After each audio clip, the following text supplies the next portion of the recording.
Hi everyone! In this video I'll be giving you some advice on how to best prepare for the GAMSAT Section 2 essays in 2023. Of course, this advice is not just coming from my personal experience, but also from the rest of our GradReady experts and tutors. By the end of this video, I hope you will feel confident about what Section 2 entails, about how it's marked, and what the purpose of this section is, and also what exactly to expect on the day, having prepared in advance. I'll also cover some possible essay topics and give you many essay writing tips. I will also provide you with some resources that you can explore in your own time to feed your essay ideas. And don't worry, we will get to what a good GAMSAT score is.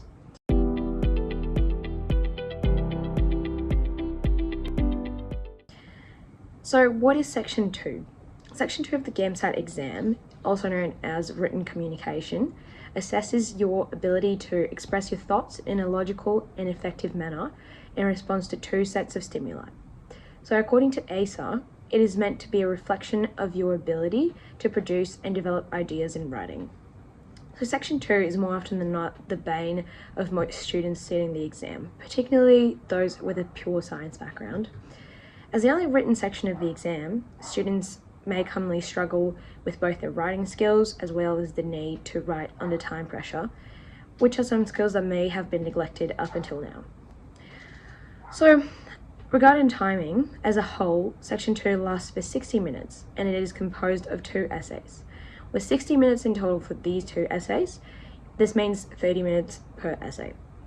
In terms of breaking down your time, a common piece of advice is to allow 5 minutes to plan, 20 minutes to write your essay, and then 5 minutes in the end to review.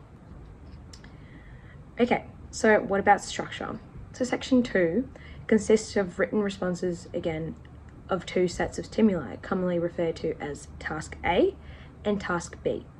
So you'll be presented with 2 sets of quotes that are each related to a common theme. Task A generally deals with socio-cultural issues and is best suited to an argumentative style of writing, while Task B centers around themes targeted at more personal and social issues and allows for students to express themselves through a more creative or reflective essay style. So this section is strongly believed to be where you can demonstrate to the markers how strong your understanding and comprehension of human emotion is, an obviously critical skill in the profession of a doctor. With regards to the length of your essay, Essay does not provide any guidelines for a minimum word count or how long a Section 2 essays should be. However, you should always aim for quality over quantity. So the quality of what you write is much more important than the quantity, and as such, you should focus on what you write about and your expression and organization of ideas. So a good guideline is to organize your essay into an introduction and 3 body paragraphs and a conclusion. That's always safe. You should note, however, that this example structure is not applicable to every type of essay. If you were to write a creative piece, which you could, the structure of your GAMSAT essay could certainly be more flexible in that case. So the main factors to take into account is how to best organize your ideas to ensure that your arguments are conveyed logically and coherently in the best way possible. A common piece of advice is to aim for about 500 words, but the most important point is to focus on the quality of your essay over the quantity. So if you can express an idea clearly and effectively in less words, you should go for it. Our essay writing guide includes a summary of the key principles needed to help you develop your essay writing skills along 3 example marked essays featuring a low, a medium, and a high quality response, so you can definitely check that out if you're looking for more detailed tips. For more general tips and strategies on how you can prepare for the GAMSAT exam, you can visit our guide to GAMSAT preparation online. Okay, so according to Essay, your Section 2 essay is assessed on 2 main criteria. So the thought and the content, and then the organization and the expression of your essay. So the first is essentially the quality of what is said, and the second is the quality of the structure developed and the language used to express that content. So unfortunately, Essay does not provide a clear essay marking criteria or rubric. Okay, so control of language, or grammatical structure and expression, is not assessed as an isolated criteria, but it's rather incorporated into the assessment of the overall effectiveness of the response. So your GAMSAT essays will also be assessed on the depth of the ideas presented rather than their breadth. So it is often more effective for you to focus on a few concepts and analyze them in depth rather than inundating your essays with multiple different arguments. Finally, ASA also notes that candidates are not assessed on the correctness of the ideas or the attitudes they display. It's not really your opinion that matters, but the way in which you express it, and each individual essay will be assessed by 3 independent markers. So if you're struggling with your writing, you can consider getting your GAMSAT essays professionally marked. So GradReady has a GAMSAT essay marking service where you can get 10 essays marked by our expert Section 2 tutors with personal feedback within 72 hours. Okay, so now that we have gone over the more technical side of things, what is the purpose of GAMSAT Section 2? If Section 1 of the GAMSAT aims to test your comprehension and interpretation skills, Section 2 is all about how you construct your ideas and communicate effectively. Communication skills are paramount in any medical profession. Medical professionals are expected to communicate verbally and through written material regularly to patients, colleagues, and even the broader community. So the ability to convey information succinctly and clearly is essential to a professional's ability to provide care, and especially if you're discussing complex scientific ideas. In addition to challenging your written communications, the Section 2 of the GAMSAT provides students an opportunity to demonstrate the way they build and present their ideas. This is an interesting way of assessing your ability to think logically through a problem. So while the link may not seem immediately obvious, having the ability to communicate your reasoning in a logical manner under time pressure is essential to the demands of a medical professional. Finally, Section 2 of the GAMSAT is the perfect chance to show examiners your capacity for empathy and your understanding of the world. So believe it or not, medical professionals do not work in a bubble. It's important for any person working in healthcare to show an interest in things other than science. After all, as a doctor, you'll be dealing with people every day and not just answering exam questions. So the essay section of the GAMSAT is a relatively open platform that you can use to discuss ideas and problems that are important to you, whilst also illustrating your written communication skills. Okay, so what should you expect in the GAMSAT Section 2? There are 3 main challenges that you can expect for this section of the GAMSAT exam. The first is being able to identify a general theme from the prompts. The second is having evidence and substance to support your ideas, and writing under time pressure is the third. So don't panic just yet. When I looked at this list, I thought I wouldn't know how to do this on the day, but I find it easier to tackle one challenge at a time and not stress about the others until I had to. So let's begin with the first challenge. You need to be able to quickly and effectively analyze the provided prompts and generate themes and ideas around which to focus your response. So we're going into more detail about this process later on, so don't worry. While this can seem like a really difficult task at first, this is a skill which almost all students become confident in through practice, so don't worry. The second is having evidence and substance to support your ideas. So many students forget that even when writing reflectively, it is important to explain and substantiate your ideas with examples, analogies, imagery, or any other writing tools that you have available to you. So the easiest way to improve this aspect of your writing is to read widely and regularly, whether that be reputable journals or short stories or anything really, and to essentially build an ideas bank. We'll come back to it and I'll explain to you how to do this. Finally, and possibly the greatest challenge, is the time pressure. So 30 minutes is an extremely limited amount of time in which to write an essay, and this is often something students initially struggle with. Nonetheless, this is also an aspect of the task which is greatly improved with practice, so you'll get there. Alright, so let's talk about how to prepare for this section of the GAMSAT. So keeping those in mind, the challenges I just went through, your preparation of the GAMSAT Section 2 can be seen as having several key steps. So firstly, you should begin with writing GAMSAT essays regularly, whether this be once a day or once a week. The key is to get into the habit of doing this. Remember, the earlier the better. Secondly, you can generate an essay writing process and get into a rhythm, and in this way you'll be so familiar with it by the time the GAMSAT comes around, pumping out essays will be almost automatic to you. At the same time, you should begin to build an idea bank. So try and cast the net wide and look at a variety of issues and from different viewpoints, especially outside of your comfort zone. So believe me, they can really catch you off guard with some prompts. It can also be useful to develop a list of resources to read or view regularly, so you'll have examples to mention when it comes to writing your essay. And as a fifth point, as you begin to write, don't feel as though you need to stick to the time limit immediately. It's better that you develop a process and gradually apply time pressure.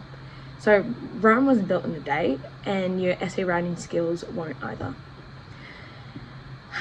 Next, make sure you get feedback. Use friends, family, other students, anyone else willing to read your essays.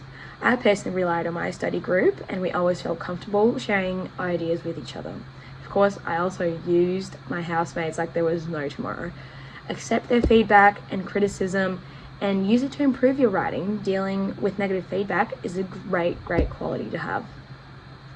And as I mentioned before, consider getting your essays professionally marked if you're able to. GradReady has a GAMSAT essay marking service with personal feedback from our expert tutors.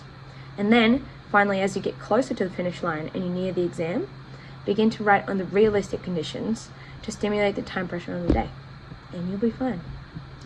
So for further free advice, you can sign up to a free trial, which includes a GAMSAT study guide with an in-depth day-by-day study schedule for Section 2, along with a recording of our GAMSAT essay writing workshop. You also get access to 50 MCQs from an intelligent MCQ bank and a wealth of other free resources. Okay, so let's talk about the topics.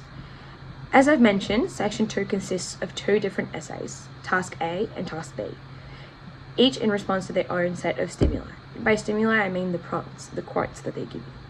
So these prompts are presented in a set of 5 quotes, which each set centered around a common theme. So common Task A themes include freedom, war, punishment, science, technology, crime, poverty, and wealth. While common Task B themes include friendship, love, beauty, youth, aging, suffering, originality, conformity, and humor, for example. So remember, these are common themes. They are not necessarily going to be in your GAMSAT, but it is definitely a good place for you to start. So now that you know the common themes, let's go into how to tackle GAMSAT questions. I'll go into more details in a second, but as an overview, this is a good way to plan your essay. So firstly, make sure you understand the theme. Then brainstorm ideas and create the thesis, that is your main message. And then finally, you choose the structure you want to follow. It could be the one I mentioned earlier on, or it can be your own that you've developed, and then you can plan the body paragraphs thematically. So let's break each of these components down. To understand the theme, you should read the provided quotes, and then you can determine what they are centered around. And then you can argue for or against some of them, if you wish. Whilst this is a common approach, it's not always the one that will stand out. Always look for related ideas associated with the main theme of the quotes. There's rarely just one theme in the quotes provided, and this raises the point of the brainstorming. Okay, so then, by whatever means most accessible to you, mind maps, lists, drawings, whatever you feel comfortable with, flesh out the main theme of the quotes into related information and sub-themes and sub-ideas. So this process, as a part of your Section 2 preparation at home, can take some time, but on the examination day, you'll need to work fast. But I am pretty sure this will come naturally to you. So work out which groups of ideas can be linked together most easily by a recurring argument, or can be substantiated the best, and use this for your writing. This is where an idea bank will come in handy to you. Next, let me reiterate what a thesis is. So this is a statement that should be maintained or proved in your writing. A thesis is essential to all forms of writing, no matter the format, including essays, argumentative or reflective, and creative pieces even, including short stories, diary entries, letters to the editor, all kinds of writing. So the thesis, or the main message, must be communicated regularly, explicitly, and implicitly through your writing. So the best theses address the theme, are creative and sometimes witty even, and they often make meaningful commentary on the issues at hand. So in this case, the theme that you have figured out from the quotes. So once you have the thesis, you should choose a structure that resonates with you and the theme of the quotes. So many formats can be chosen for Section 2 of the GAMSAT exam, and your task is to select the most appropriate medium to effectively and engagingly communicate your thesis. So for example, if the theme of the quotes refer to political governance in general, an argumentative essay is likely to be an effectively and easy format to support a line of argument on this topic. The theme, however, refers to relationships. Some students may wish to demonstrate the value or importance of relationships through a more reflective, personal, or emotional format that resembles a narrative, such as diary entries or a short story. You are free to do whatever you like. So these forms of writing are likely to be less familiar to many students, and the different styles of writing can make some students feel uncomfortable. Nevertheless, if an alternative format suits your writing style, or you feel it's more appropriate to the theme, you should make the judgment call. Playing with different writing styles and formats is a task that should most certainly be undertaken during your preparation for the GAMSAT essays. But at the end of the day, the best structure is the one with which you feel the most confident writing in. There is no point in writing a short story if you know that you can't write good short stories. So part of the GAMSAT prep is figuring out what works for you. So finally, each paragraph can also be planned thematically. So using those ideas that you came up with in the brainstorm phase, plan a number of topic sentences that form the main idea for each paragraph or chunk of writing in your piece. So each paragraph should address one idea, and it should be directly related to the thesis. Each idea should continue to build and extend the thesis, convincing and compelling the reader of your overall contention on the issue. So on the big day, planning your essay should take no longer than 5 minutes. Practice makes perfect, and most importantly, it improves your speed, so do practice. Okay, stay with me. We've looked at the prompts, we figured out the theme, and we planned your essay. So the next step is to write it. All I have to say on this one is, 1, be clear and succinct. 2, support what you write. And 3, always come back to the thesis. So what does this mean? You should aim to write in logical and well-phrased sentences that can be easily understood by a marker who will be reading your essay at a fast pace, because that's the reality of it. I have helped some of my students write essays in the past, and let me tell you, there is nothing I find more frustrating than trying to figure out what they meant instead of them telling clearly what they meant. So to support what you wrote, it's good to have some form of evidence or reasoning that goes with each topic sentence. So depending on the form you have chosen to write in, an essay or short story, this may occur in the style of real-life events, personal narrative, creative narrative, experience, or logical reasoning that is theoretical. And finally, stick to your main point. If in doubt, word your paragraph in such a way that the supporting evidence demonstrates the topic sentence and the thesis. Your aim is to persuade the readers such that they truly believe what you have written. Okay, so your essay is written and you have 5 minutes left. This is the last step. Review what you have written and ensure it makes sense. There's not much time to do this, so it's a quick flyby of your writing to ensure it's logical and communicates what you're actually thinking. Okay, if you've watched this far, you probably got the gist of what the essay entails. So now let me give you some general GAMSAT essay writing tips.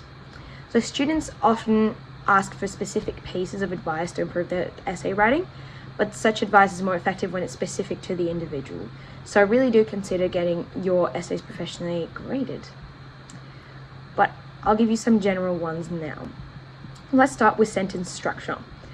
This aspect can be divided into concision and variety. So concision is about those long, wordy sentences which have several ideas packed into a single sentence. This veils the meaning of your sentence and makes your point difficult to decipher. As a rule, it is much better to have just one idea within one single sentence. This makes it easier for the reader to understand your point in the sentence. So sentence length should also have variety. Long sentences are allowed, interspersed with short sentences to create a good rhythm. It is the way that words interact and show meaning. So lengthy sentences altogether can make an essay monotonous and the meaning would be blurred. But if you combine them with short sentences, it could be good for your essay. So variety helps to put your point in fewer words, but with more impact. So the second tip is to make sure you use a rhetorical question in the right context.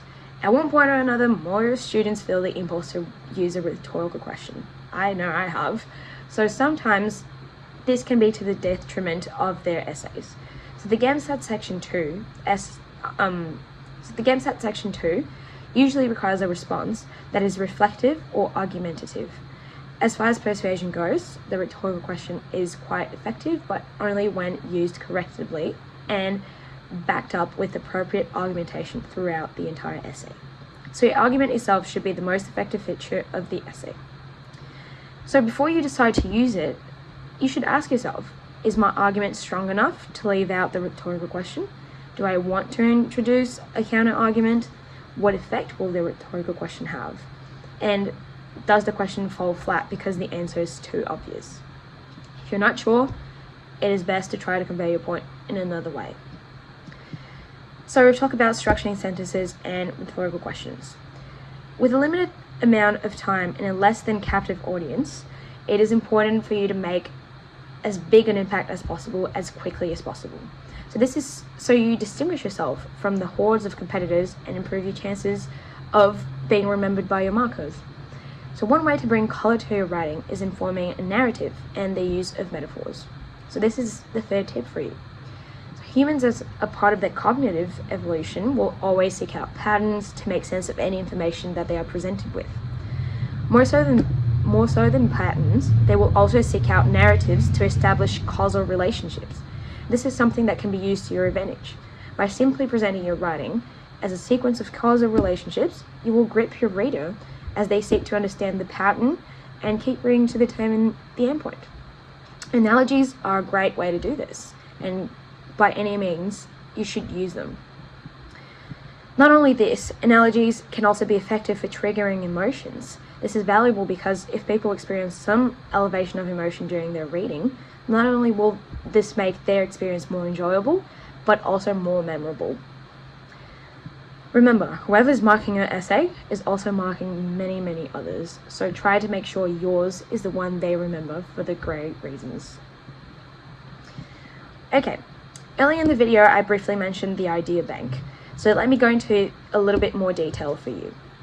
You should have a wide-reaching, dynamic and interesting idea bank for this section to have ways to back up your main arguments while you're writing. Again, you want the marker to remember your essay, and one way to do this is to make sure you don't fall into the trap of cliches.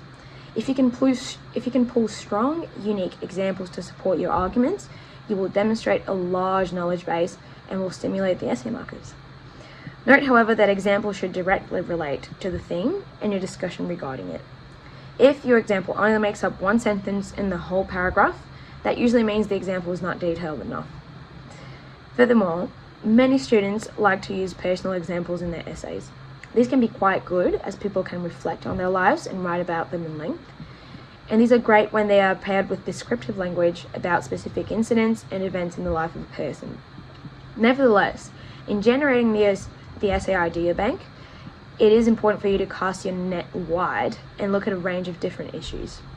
So some topics you might want to consider are arts, culture, business, economy, history, environment, medicine, politics, sociology, and even STEM.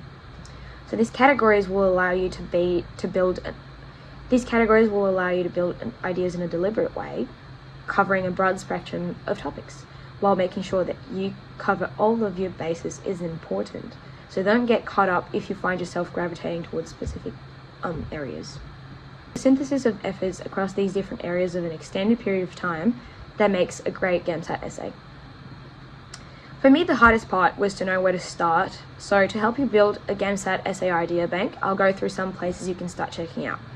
A common piece of advice is to read widely in order to expose yourself to different media in preparation for Section 2 of the GAMSAT. However, if this is not performed mindfully and in a systematic manner, it is next to useless and may in fact harm you, as it will essentially become busy work with limited gains. So be mindful of what you want to get out of your sources and remember to be active while you read. So first of all, newspapers are always a good place to start to appreciate current affairs, social issues, and how good argumentative writing may appear. Reading the news and newspapers is a good idea. So scouring the opinion columns of reputable news sources can also be helpful to get some ideas as to how you may approach argumentative essay writing, and the news will generally help you stay relevant with your writing as well. So The Guardian, The Economist, and BBC have some of the greatest journalists and least biased writing, so I'd recommend those as a starting point. My dad is a great writer, and he once said to me that those who don't read can't write, and for some reason it really stuck with me. So I do believe reading excellent writing is crucial. There is no better way to expand your vocabulary than to sit down with an excellent fictional novel, poem, or play along with a dictionary and then look up the words you don't know.